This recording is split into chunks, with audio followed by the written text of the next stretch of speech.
provide some background on adaptive reuse. There has been some significant movement recently at the state and the federal level to encourage adaptive reuse. Recently, back in October, the Biden administration released a plan to encourage adaptive reuse, and that plan provided some guidance on, funding opportunities and guidelines on and action items on how they could really encourage the conversion of commercial properties into residential use. And then in June, the California Building Standards Commission voted to create some flexibility for adaptive reuse projects to comply with code. And then recently, too, state legislature signed into law AB 529, which called for HCD to convene a committee to look at the building standards at the state level and to identify which building code standards needed to be changed to really encourage adaptive reuse. So why are we doing adaptive reuse now? Well, simple answer is it is part of our City of Santa Monica's housing element, which was certified back in October of 2022. We've already done phase 1 of the housing element implementation, which consisted really of just rezoning to create housing opportunities. And so now we're at phase 2, which consists of all these programs that you see here on this slide and includes the adaptive reuse program. And so part of that program includes drafting of an ordinance so that we can encourage adaptive reuse. And phase 2 implementation, including completion of this ordinance, is due to be done by October of this year. Adaptive reuse is not a new concept. A lot of cities already have it. The city of Long Beach has had it for years, the adaptive reuse ordinance, and so does the city of San Francisco. And the city of Los Angeles has had its adaptive reuse ordinance in place as well, and it's currently updating it. And it's gone through 2 drafts, I believe. And so they're in the midst of updating the adaptive reuse ordinance, similar to us, for consistency with the housing element. There's a number of reasons why we would want to have adaptive reuse. First and foremost, we've seen increasing percentages of commercial vacancy. There's a lot of commercial office vacancy, particularly since the pandemic.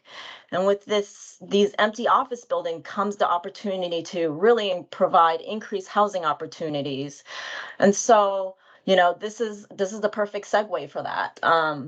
And adaptive reuse is also very sustainable. It results in less material waste and also results in less intensive energy use during construction.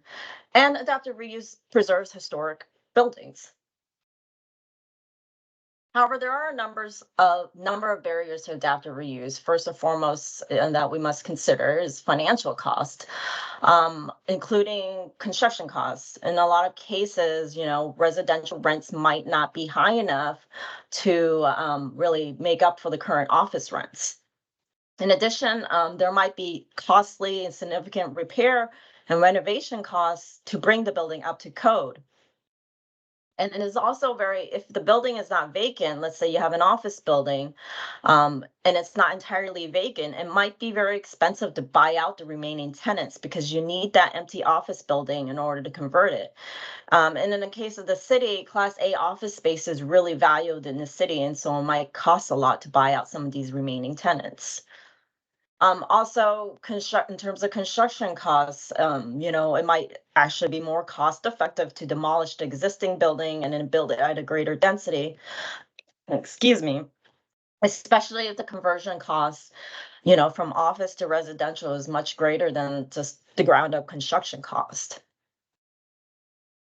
There's also some technical barriers related to just converting an office building into residential. A lot of which relate to the architectural design of the building.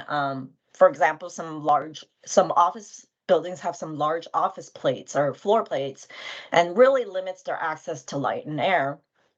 In addition, they might have some structural elements such as elevators and support columns that run right through the building.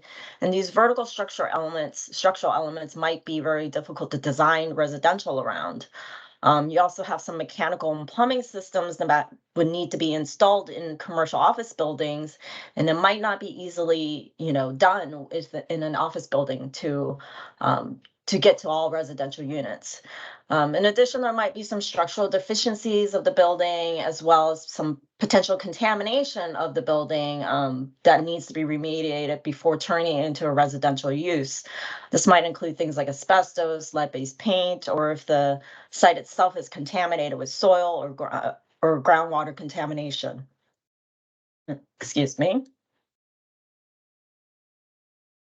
And lastly, there might be some regulatory barriers, such as, I'm sorry, excuse me, such as zoning and building code standards. Right now, Santa Monica doesn't have an adaptive reuse ordinance. So if a person wanted to come in and do an adaptive reuse project, they have to meet the standard residential requirements that the city requires, such as unit mix requirements. They have to comply with parking, open space requirements, etc. And so, and as well as affordable housing requirements. There's no exemptions for those. And so, those regulatory barriers make it very difficult for adaptive reuse projects to happen. Seismic improvements may also be challenging. And then there's, of course, building code updates, that need to happen because in a lot of cases, converting commercial to residential requires building code updates, and this may not be feasible. And as I mentioned, right now there is state law, AB 529, that is requiring a commission to convene to identify the amendments to the state building standards.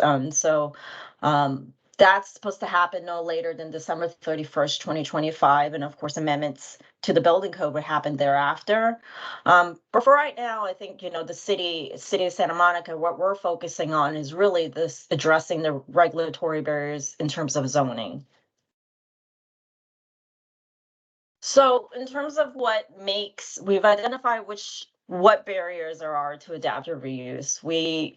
From that, we know what characteristics make a building suitable for adaptive reuse. In one study, they looked at building size, and the study for San Francisco found that the best candidates for adaptive reuse were generally high-rise buildings with floor plates between 12,000 and 20,000 square feet. That's just one study. And another study found that, residential buildings are more likely to happen if it's at least 60 feet deep and, but not too wide, but not too shallow either. It's really the Goldilocks of, building size.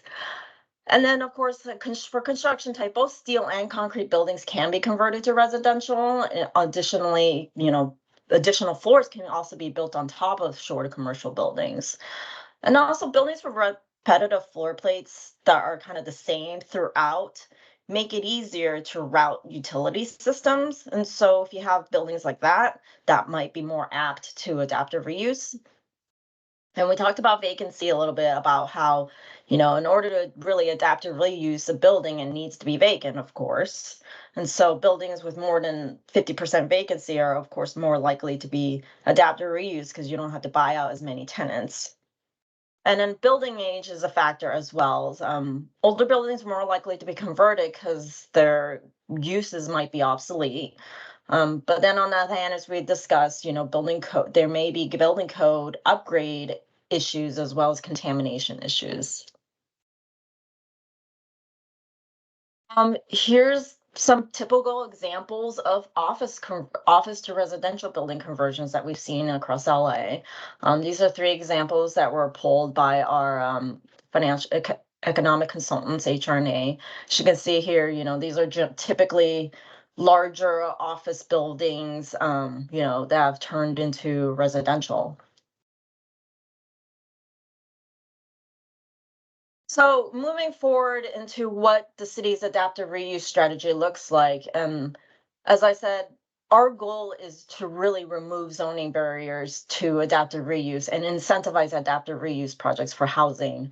Per the housing element program, the draft ordinance would encourage the conversion of non-residential building to residential use. We're not looking at the conversion of commercial to commercial. We're really just focusing on just the production of housing opportunities in the city. We have limited. Um, while we do have a high office vacancy rate at 19%, which is more or less consistent with the LA region, so there is, some opportunity there for adaptive reuse opportunities. Adaptive reuse will be challenging. We recognize that, and it's going to most likely be feasible in larger, older types buildings, particularly office buildings that are Class B and C, since Class A buildings, which are kind of these high amenity, luxury office buildings, they're highly valued in the city, and so they're unlikely to kind of be converted into adaptive reuse. So we expect, adaptive reuse to really occur in Class B and Class C office buildings, as well as maybe like some older three-star hotels. Three-star hotels meaning like, the ones you see along the boulevards, they may be like the Comfort Inn, or they may be the Residence Inn. These older hotels that are generally not like the four-star hotels you see along the ocean front. So we did a preliminary analysis to kind of look at, what exactly, is out there in terms of a building inventory that would be prime for adaptive reuse. And this is just, as I said, a very preliminary analysis. There's a handful of buildings that are, pre-1980. They were constructed prior to 1980 and have a large enough floor plate, over 12,000 square feet of floor plate, that might likely have a high potential for adaptive reuse. As you can see here, these buildings are really concentrated around the Bergamot area plan area, as well as the office park campus around the airport. And, we've heard some, interest in potential conversion around that area. So I said before, the city of San Juan does not have an adaptive reuse ordinance. Don't have one. So anyone that comes through the door with a project and they want to convert their commercial to residential has to comply with our zoning ordinance. And so, they have to comply with things like unit mix, open space, do our affordable housing requirements, loading, bike parking, and whatnot. And so right now, really, there's no incentives to encourage adaptive reuse. And what we're looking at right now, this slide provides this, kind of everything what we're doing for consideration to you all, whether or not we provide process incentives, such as a streamlined by right ministerial process where they don't go through a planning commission process. And instead, this is processed by right administratively by staff. That we would waive. Another process incentive is that we waive impact fees. We have a slew of development impact fees that range from transportation impact fees to affordable housing fees, to parks and open space fees. And so one of the incentives that we can do is waive impact fees, similar to what we do for accessory dwelling units.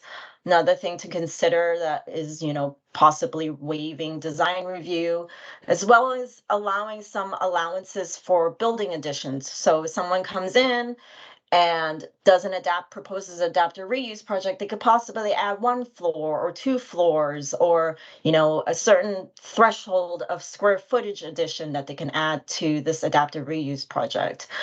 These are all being considered, and we'd love to get your feedback on these. And then we're also looking at, incentives in terms of waivers from certain development standards, such as density limits. If you build within an existing building, we don't care how many units you build, as long as it fits within that building, you're okay. It doesn't matter the units per acre or, whatever it is. And we're also looking at waiving things like unit mix, open space, vehicle and bike parking requirements, TDM, or transportation demand management requirements, and other things like loading spaces, inclusionary housing, and active pedestrian design. All those things would be is up for consideration, and we would love to get your thoughts on all of these. So that kind of wraps up my presentation. As I pose to you, these questions. We would love to hear from all of you, being experts in the field, or, just as general public. If you are really, have an interest in adaptive reuse, we'd like to hear what challenges you have encountered to adaptively using the buildings, and what incentives you think should be offered to encourage adaptive reuse, and whether or not, if we are doing these incentives, there should be certain limitations on adaptive reuse. And so I'm going to end this presentation for now and try to see if we have any questions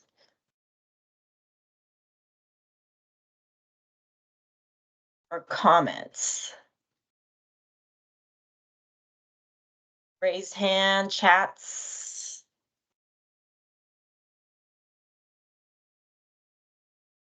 Nina. Okay, let me see if I can unmute you.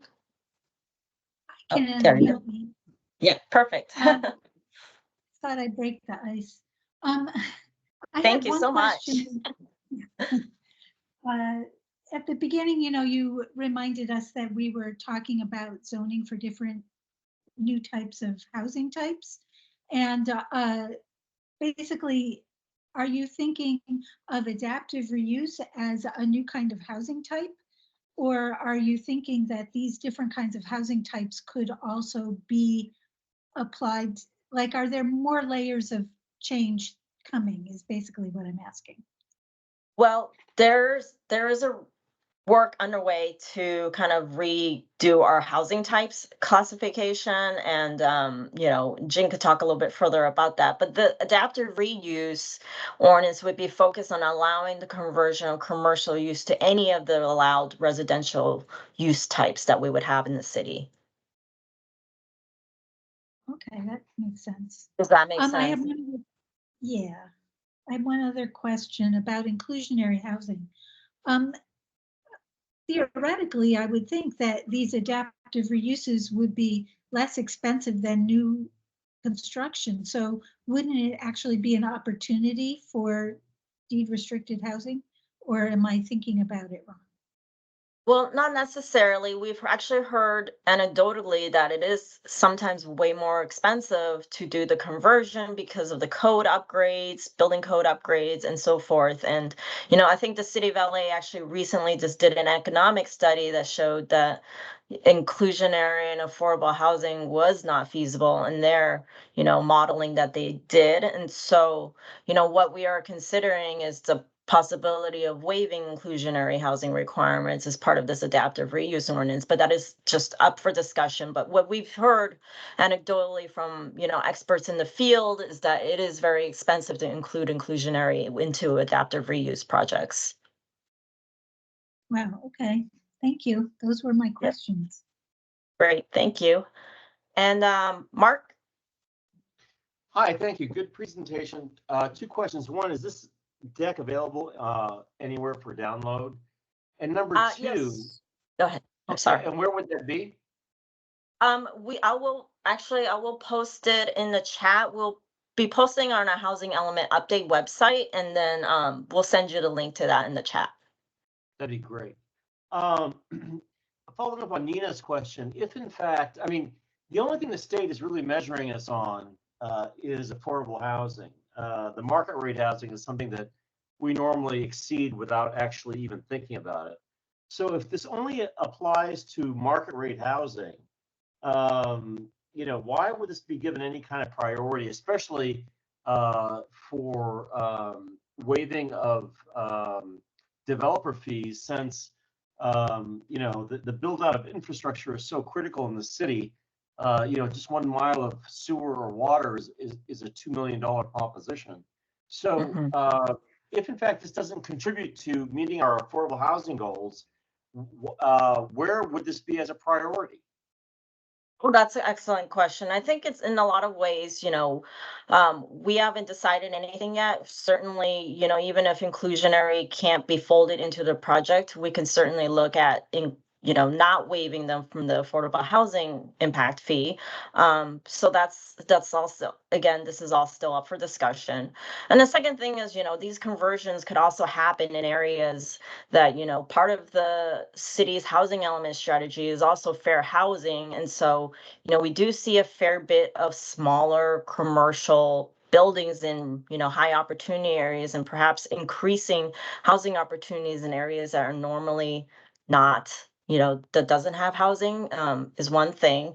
I know of I'm a Santa Monica resident. I know of a building that's commercial right smack in the middle of like a residential zone. And right now, it's no one's converting that to residential because there's no incentive to. But it is a commercial building. And so, it's also opening up housing opportunities on a commercial site. And so that would be another case to advocate for, adaptive reuse. Another is again, well, it is maybe not affordable in that sense. It's still creating housing opportunities. The more housing you have in the market, the better it is for, everybody. One of the things that you mentioned was waiving parking requirements, but I think I'm wondering, when you think about waiving parking requirements, how does that relate to, I mean, the city has only 24 miles of bus routes in a city with 150 miles of roads. So it's the public transportation, it really isn't built out to manage the city's population. So in going through this, parking is part of AFFH, affirmatively furthering fair housing. So how do you weigh the AFFH requirements and the equity requirements when you think about eliminating parking requirements in projects like this? Well, we would just say eliminate the minimum parking requirements. Keep in mind that, they could still provide parking if they wanted to. And state law actually already overrides a lot of the minimum parking requirements. Anything within half a mile of transit is, not required to provide parking. And so one of the things that we would be considering is if there is a conversion project or adaptive reuse project outside of the half mile and it's not a full residential, would we want to waive, parking requirements? I think this is still all up for discussion.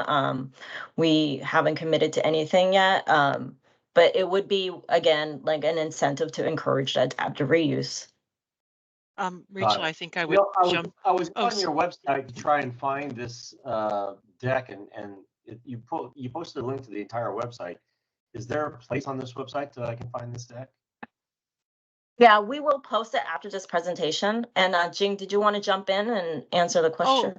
Yeah, sorry, just on the parking piece. I think what we've heard a lot in throughout the housing element process was, like after the cost of land, the cost of building parking was kind of like the second biggest line item, when it came to sort of new building construction. I think the same holds true if it's with respect to adaptive reuse. Like Rachel said, we've not landed on anything yet. It's an idea out there.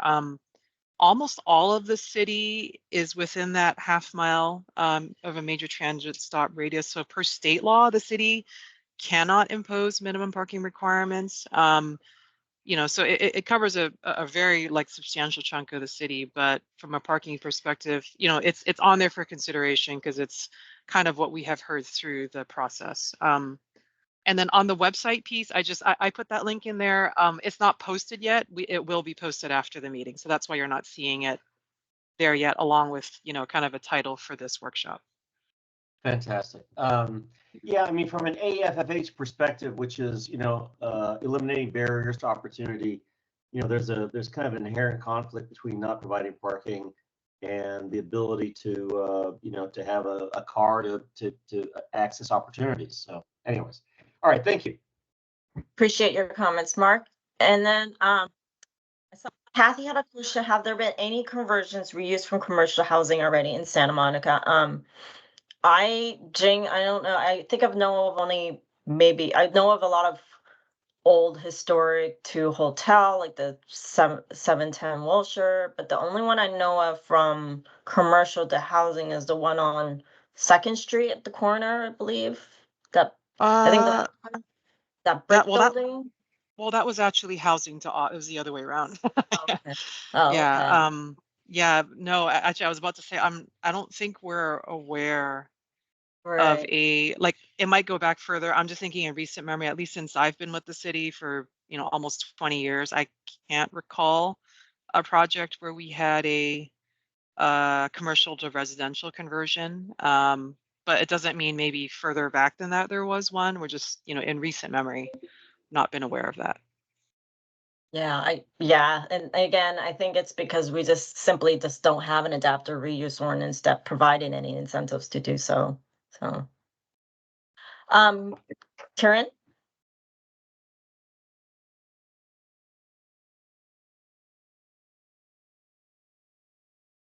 Karen, Green, would you like me to unmute you? Oh, There you sorry, go. I thought it No automatically worries. unmuted me. No worries.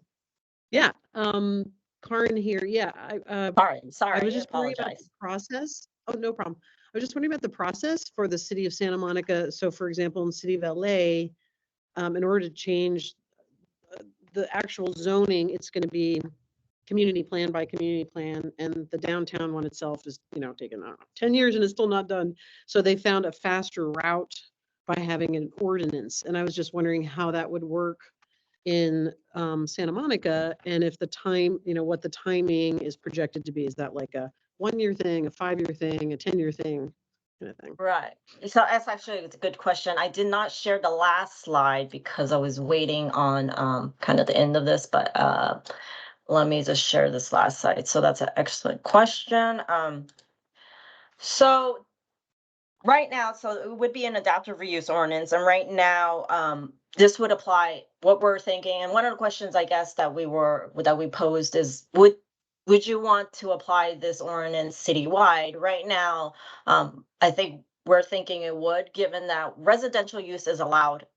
Since we redid the housing element and rezoned, we allow residential citywide in all zones. And so this adaptive reuse ordinance is envisioned to apply citywide. That is also, of course, hasn't not been landed. We would probably bring this up at the study session at Planning Commission.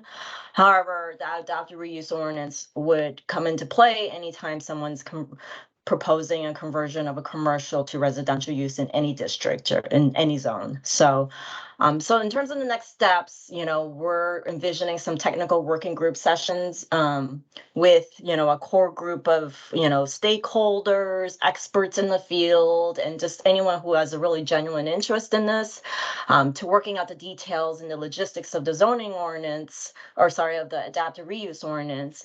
And then we're envisioning a study session at Planning Commission sometime in May, and then drafting of the ordinance in the summer, and then adoption of the final ordinance by October. That is our committed to deadline per HCD for to HCD, and so it is a pretty fast-tracked ordinance, and so which is why we love your input right now.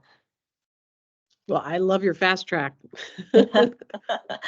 Well, we're trying to get things done here, so I appreciate everybody's participation. But yes, any input that you provide, being experts in the field, if you guys have any, strong feelings about what should be waived and what should be exempted in our ordinance, that would be, great to hear. Any more questions? I see Mohammed with his hand raised. Oh, okay, go ahead. See here. Hello, thank you Hi. for setting up this presentation and this open forum. It's very helpful, and I appreciate your time.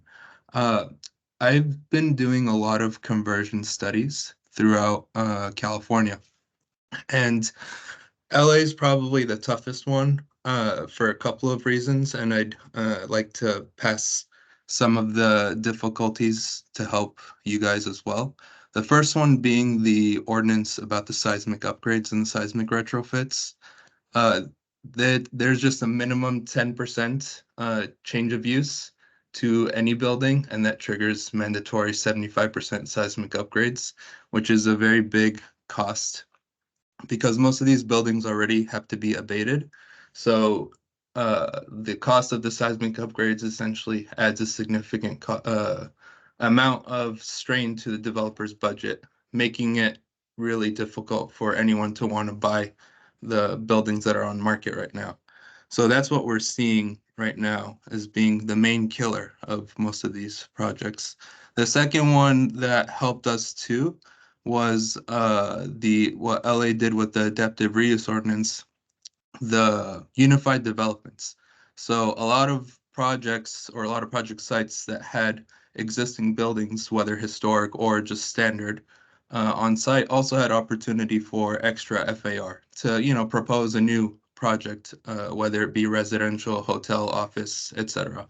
But what they were open to was allowing us to take some of the perks that the adaptive reuse, the building that would be converted, and applying it to the new building as well. And that would be setbacks, unit density, affordable housing, open space requirements, the whole lot of that. So really looking at it as a unified development and promoting a unified development is also very helpful for us. And then the last thing was the one thing that I found. I've done about 4 conversion studies in Santa Monica, and the difficult one for me personally was the floor plate design. So a lot of the office buildings have floor plates, very unique for, and by the way, if you already mentioned this, I've been in and out and I apologize for not paying attention fully. But the floor plate design, I think in Santa Monica, if I recall correctly, we can't have double loaded corridors. So if there were any towers or office towers that would be potential candidates for resi, and they wouldn't be permitted to have double loaded corridors, meaning units, two units on each side of the corridor. That also, a lot of developers look for efficiency or as many units as per the market would like. So that's something that we've also been trying to make work as well. That's what Thank they you, really care Mohammed. about the most. That's very interesting. Can I ask you a question on the seismic? We've actually had some initial discussions with the city of LA. In terms of the seismic trigger, is that, from what I understand, that was a local seismic Yes. requirement, right? Okay, so it's not a state, right? I'm Right. just trying to keep that. Okay, yeah. We don't actually have that. However, that does bring into mind maybe some of our other building code requirements that might be more localized. We'll check into that for sure, but thank you for mentioning that. Oh, no problem. Thank you for your time. Okay, and then I put up the slides just quickly here, just showing kind of exactly all of the, not some of the things that we're up for consideration. Again, these are just things for consideration. We have not landed on anything. These are what we've heard from experts and developers of, what is required in terms of encouraging adaptive reuse. And so, love to get your feedback on that if there's any more.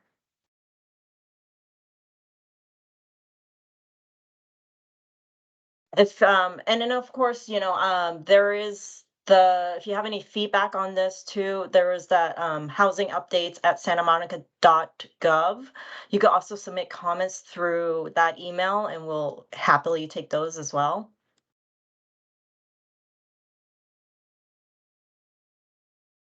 And also, just as a last thing, if anyone who's interested in a technical working group and joining us, we love feedback from experts and industry experts, and people who've actually also been in the weeds of these kind of projects. So please email us and sign up to be part of our technical working group. That would be appreciated.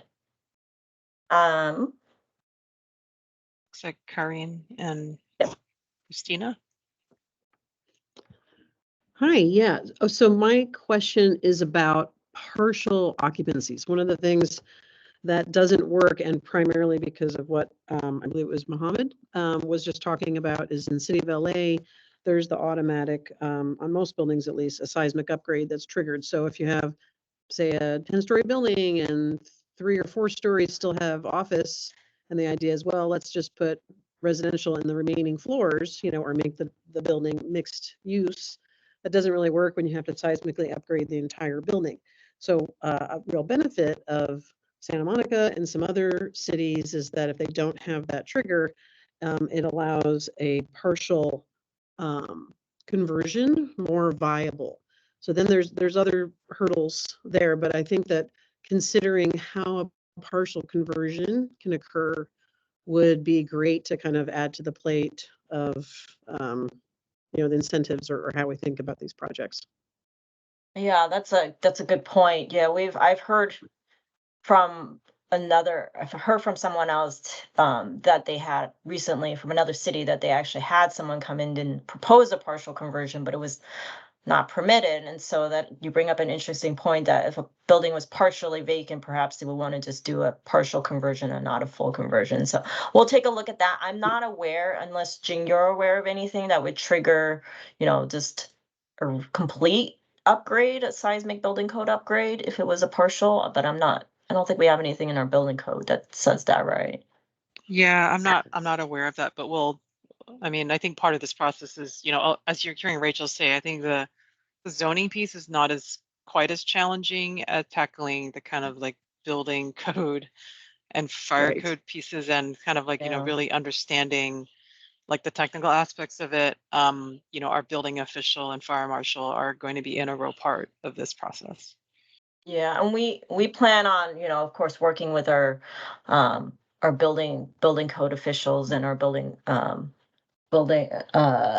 and safety commission on, on this process as well. So definitely take that up to them and see if there were any issues that they could identify as well.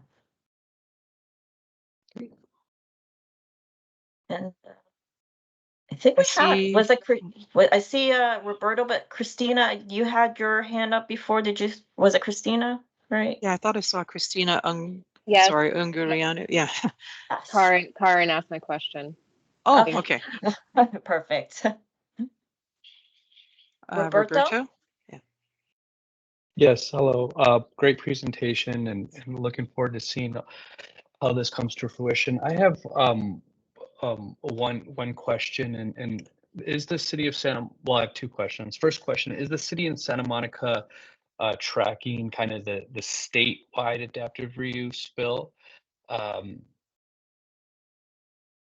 Well, from what I've seen, that they have until 2025. Well, we've been tracking all state legislation, but they have until 2025 to convene that working group. And I have not kind of really, I'm not aware of any movement on that front. I know of the other bill that was passed, which allows for the conversion of, allows for adaptive reuse if it was 100% affordable housing. Not aware of any other kind of movement beyond those two bills this last year. So, but we're definitely keeping apprised about all the movement related to housing legislation.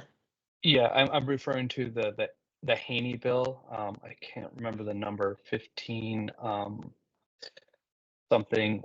Anyways, I'm just bringing that up because some of the sticking points right now is that the state is considering a state bill, and at least the recommendation I submitted is, okay, well, if there's a statewide adaptive reuse ordinance, which allows by right conversion of these office to residential, which is similar to what Santa Monica is proposing, that they allow that local ordinances kind of are an option to be selected by the developer, because the main thing with the state bill is it's likely going to be approved with union requirements.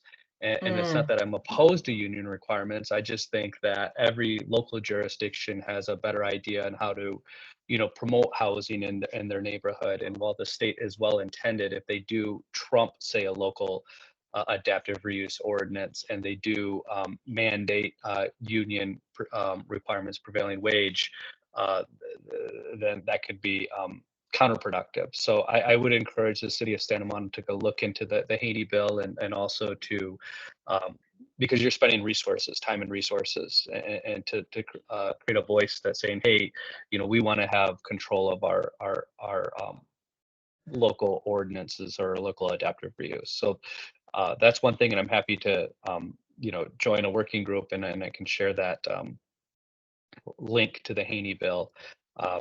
So that's different than the AB 529, the working group one. Hmm. There's a separate one, 1532, if I recall correctly. So that's one question, and thank you for answering that. The second question is regarding the seismic concern. So I do understand that the city of Santa Monica is very unique in that they have recently introduced a non-ductile concrete seismic retrofit ordinance, very similar to what we have in the city of Los Angeles. But they've gone a little bit further in that they introduced a pre-Northridge steel moment frame seismic retrofit ordinance.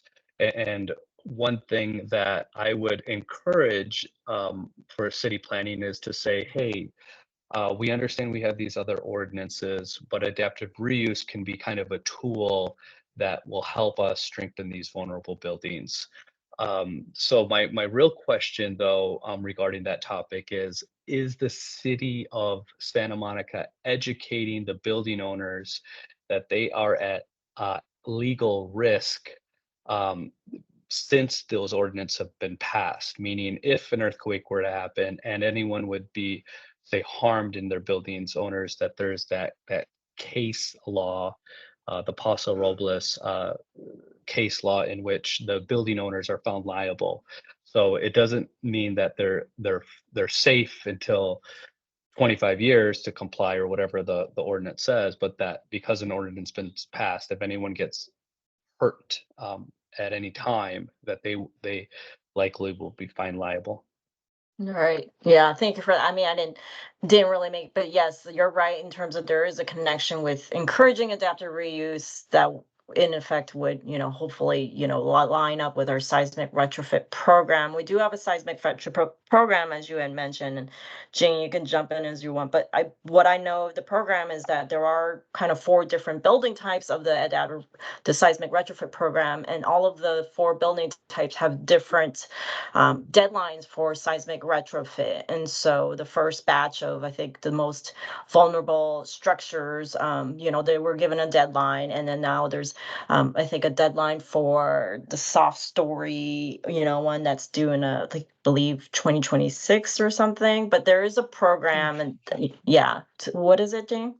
25, yeah, Oh, fall of 2025, 25. yeah. But I mean, the city is very proactive. Mhm. And as you're saying, educating, reaching out to property owners. We got a FEMA grant, to try and, really get people up to date, particularly with the soft stories, of which we have a lot of those kinds of buildings in the city. But, yeah, we're definitely very well aware of it and very proactive in getting these seismic retrofits done ahead of schedule. That's great. Thank you.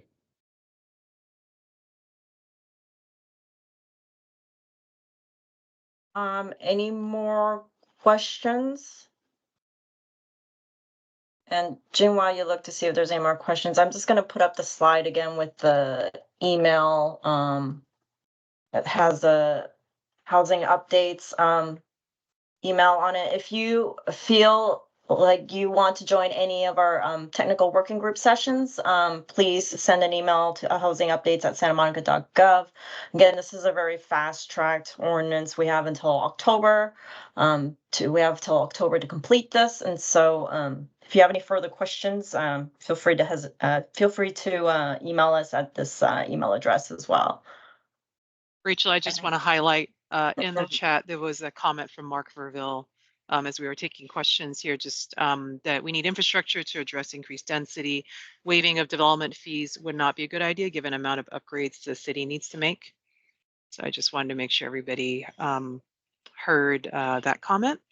And, I think it's definitely very well taken. I don't, we don't normally advocate or typically advocate for waiver of development impact fees because it's really one of the only tools the city has, when it comes to ensuring that, when we have new units or new development come online, that they pay their fair share for impacts to infrastructure.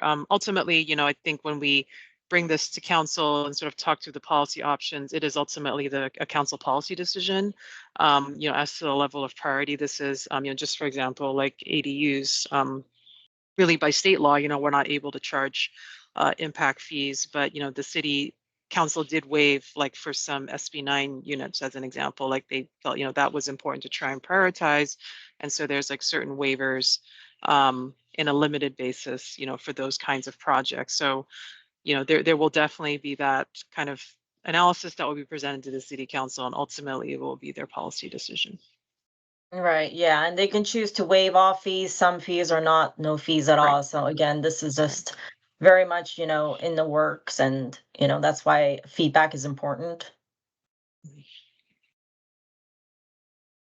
Okay.